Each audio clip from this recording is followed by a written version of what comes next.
Hi, welcome back. So you might notice that my filming setup looks a little different if you've watched any of my previous videos. I got a new mini fridge and matching microwave. So that's there. This is just my favorite nook to video record. I'm doing this at nighttime. I should probably be more awake. Anyways, if you're here, it's because you saw the title of the video and you're like, sure, let's watch it. So I got a beautiful baby boy ball python October 9th at the Tinley Park Reptile Expo from P5 Pythons. They've been really fantastic. Love them.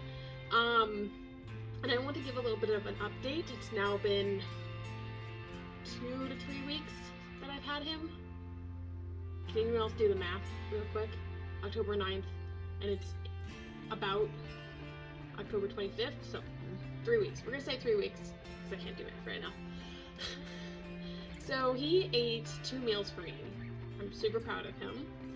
And he was on live fuzzy rats when he was with the breeder. And the breeder told me that he had had 4 to 5 meals before they put him for sale.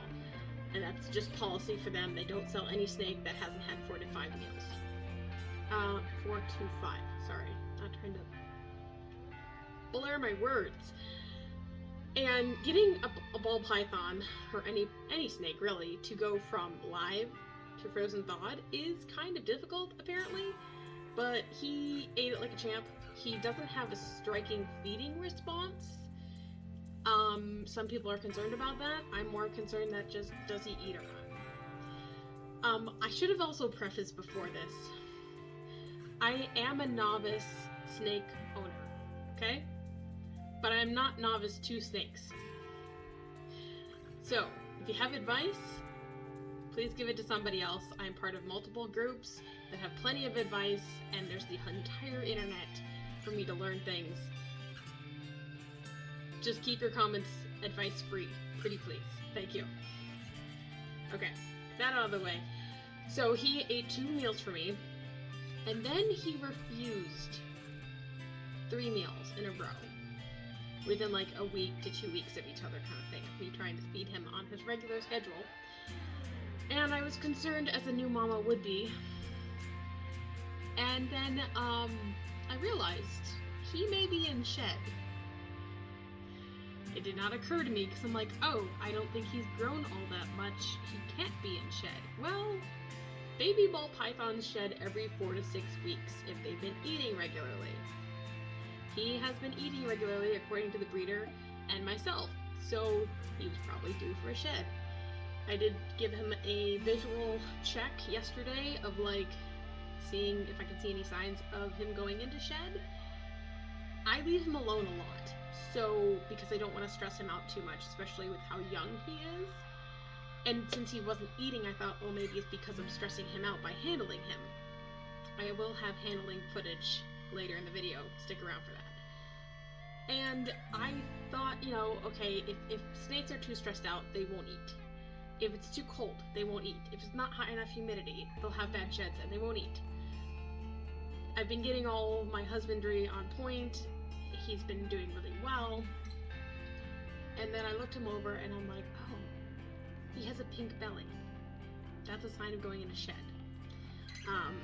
Another thing, now that I'm talking about this, eyelashes, ow.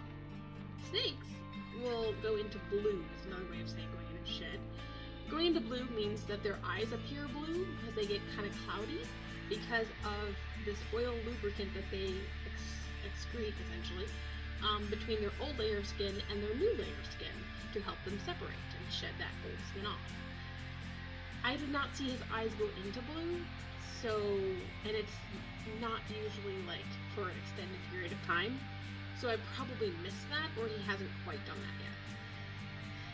The point is, I'm not going to handle him or try to feed him until I see that he's shed his skin. A lot of snakes will not eat when they go into shed because it's a very vulnerable time for them, and eating is also very vulnerable for them, just instinct-wise. So a lot of snakes will go off feed during that time, and then they'll be super hungry once they shed. So, I'm not going to waste any more frozen thawed rat fuzzies trying to feed him. I wasted 3. It's fine, it's fine. Yeah, he's been doing really awesome. I actually had him where my microwave is right now, before I got the microwave. And then I moved him over. It's like behind that away, in the room. And I thought maybe the move also stressed him out. He literally moved, what, 20 feet, maybe? If that, 15, 20 feet. I was like, well, it could be, you know, just different enough for him that he freaked out. Because it's basically since I moved him, he hasn't eaten. And I'm like, maybe that was it. No, he's probably in shed. He's probably in shed. He is a very good boy. And I love having enrichment time with him. I handle him usually, like, when I have handling sessions, I'm calling them that, it's 10 to 20 minutes, average about 15 minutes. And I'd say 80 to 90% of that time is literally like having him in my hoodie pocket where it's dark and warm, and he just sits there on my tummy while I sit in my chair and I watch something on Netflix, and I kind of ignore him and he ignores me. It's not high stress of me holding him and manipulating him, moving him around, you know, putting him someplace that's too cold or too hot. I try not to stress him out in that way. I'm very excited for when he's a big boy, and I'm thinking for in the summertime, not now because it's late October and it's been raining all day, and in the 50s to 40s. It's way too cold for ball pythons. But in the summer when it's nice and hot and their usual range of temperature and humidity, I want to get a doggy playpen that's like fully enclosed and bring him outside for enrichment time and time in the sunshine. Yeah, that'll be cool. I'm excited for that. But that's not for a year or two probably before that happens. So, I did get him actually to enrich my life, to give me things to look forward to, because, well, you may have noticed that COVID's got us all a bit down in the mouth, and yeah, life's been hard. So having little things to look forward to is very helpful. Let's see, what else did I want to talk about today? I keep a journal, like a little, I have a spiral notebook, and I write down, like, purchased October 9th from P5 Pythons at Tinley, you know, blah, blah, blah. Last meal this date, ate fuzzy this date. What else did I write? Oh, I write down his poops. You do need to keep track of their bowel movements, because it can give you a really good insight into their health and their happiness and their contentness and their needs. So he has been a very good pooper for me. Good boy. It's very stinky. I don't like the smell of snake poop now that I've learned that. I hadn't been around like close contact with snakes and dealing with snake poop for about a decade. So yeah, I was used to taking care of cats and dogs, and they have a totally different smell for their poop. I didn't mean to get on a whole shit show. Said that. But yeah, he is a very good boy. And I am working on changing a little bit of his enclosure to, I want to get like sphagnum moss and other substrates to attain more humidity, like more constant humidity. Right now I'm misting and like putting in wet paper towels and things a couple times a day to keep his humidity as steady as possible, and at the right like level. And especially when he's in shed, if any snake's in shed, you should up their humidity by about 10% or so, 10 to 20%, to help them through that shed. I'm so concerned about like having too high of a humidity and him getting like scale rot or a respiratory infection. Apparently it's the fluctuation of humidity. It is the fluctuation of humidity from low to high, back and forth, that will induce more of that respiratory issue with them. And scale rot is like laying on wet substrate all the time, and he's on paper towels right now, which dry out pretty fast. I do mist like his hot, like he has these little plastic dome hides, I missed those, and I missed like the sides of the enclosure, and he has some fake plants that I missed, and he has a giant water dish. A third of the bottom, like a third of his floor space, is a big water dish that's actually for like cats and dogs. I got it on Amazon, and it's huge, so it helps with humidity levels, and he can soak in it easily. He can get a drink, and it actually is recessed up underneath, so he can actually go under it for a cool hide. Like, not cool as in neat, but like temperature cool. So I've rambled on quite a bit. I'm going to treat you to all the footage I have so far of him chilling out with me and being a very curious boy. So please enjoy. I have Eli out right now. I don't know if you'll be able to see him. Where's your face, buddy? There. There he is. I have him in my little pouch right now in my hoodie. And he was a little active a second ago, but he seems to be enjoying the dark and the warm of my hoodie. So let's see. Yeah, you won't see him from this end, I don't think. No. So he's just, and I'm not going to turn the flash on because that would disrupt him quite a bit. But look at that cutie pie. Look at that little face. Yeah, it's hard to film this. Okay. But yeah, it's the first time handling him since I got him, like for any extended amount of time aside from putting him in his tub. And yeah. He is all curled up and his little head is actually right here. Look at him. Hi, buddy. Are you gonna explore? We're just keeping it really low key, really chill.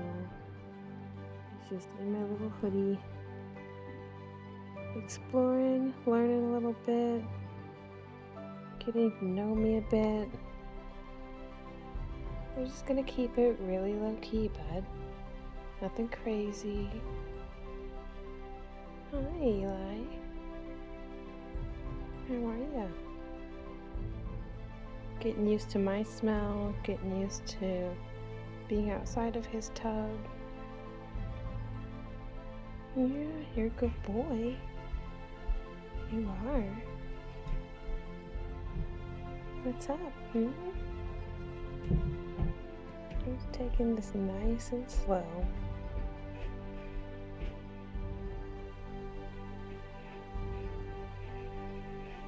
He was just chilling in there for the last 5 minutes or so, and then I saw his little tail and started filming, and then he was like, I think I'll come explore. He's very cute. Such a good boy.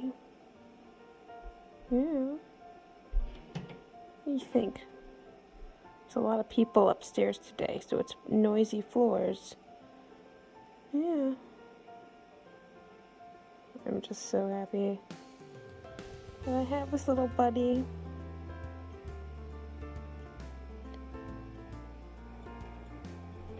Oh, he's so good. Yeah. You gonna check this out too? Oh, hi. Hello. What are you sniffing?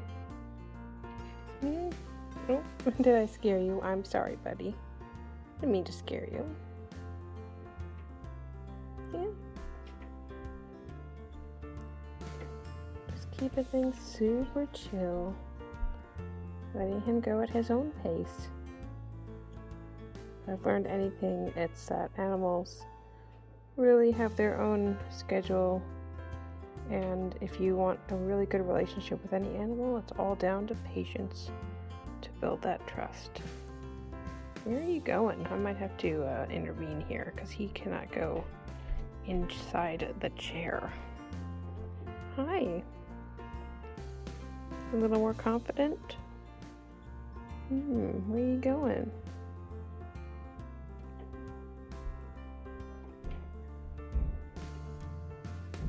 Hi there, buddy. Oh my word, this is too cute. But I will have to intervene here. I don't want him to get behind me at this point. Where are you going? Okay.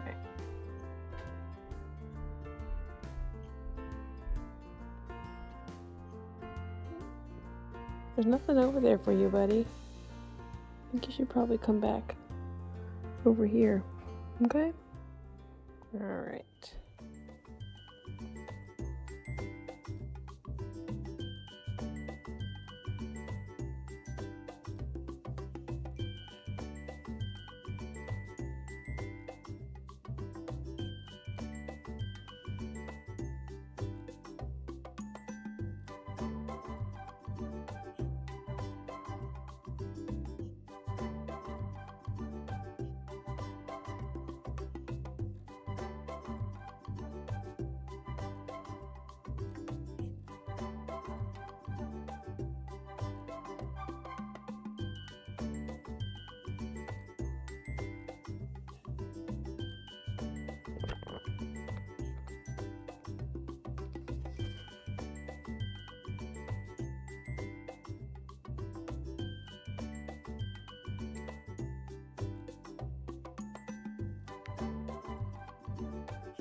Where are you going? Eli. Where the hell are you going?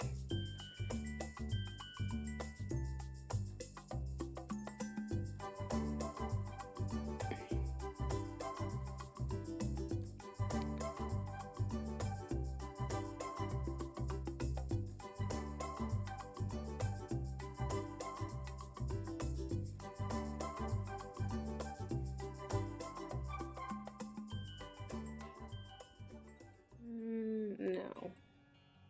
I don't know where you think you're going, but that's not it. Okay, little guy. Come on over here. Hey, buddy. Hey, little Eli.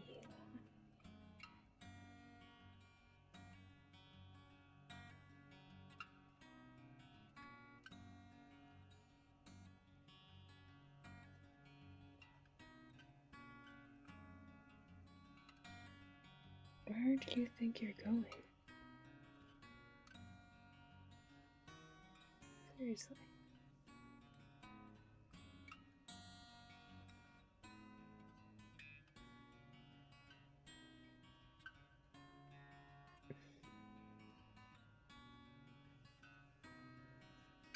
No, bud.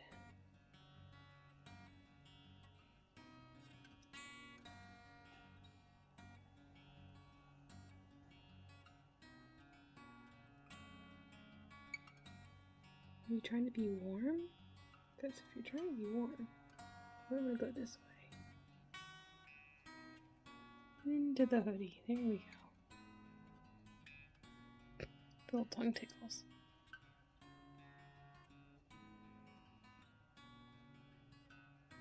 Where are you going?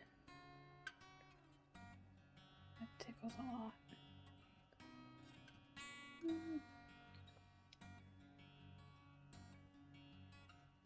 At least I know you won't get, like, fall down behind the chair or anything.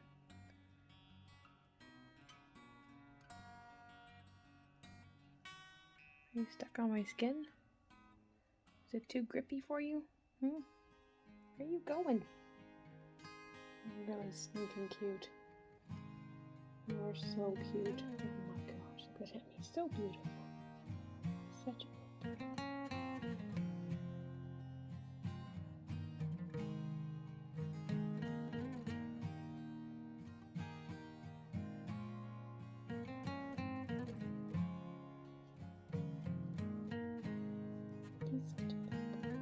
He found the end of my sleeve.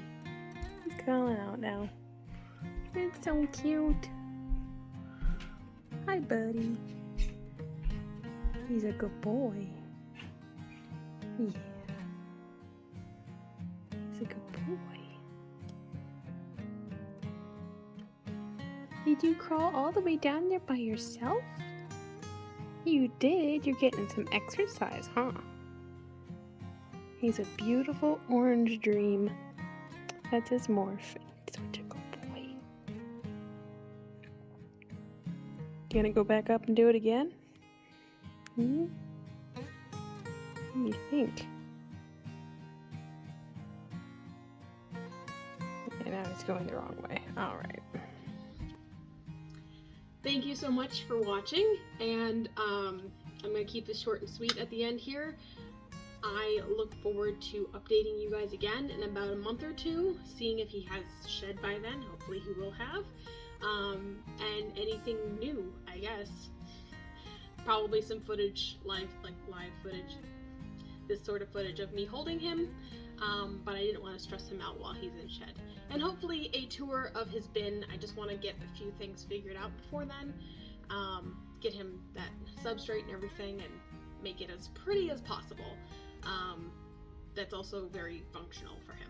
So thanks for catching up with me.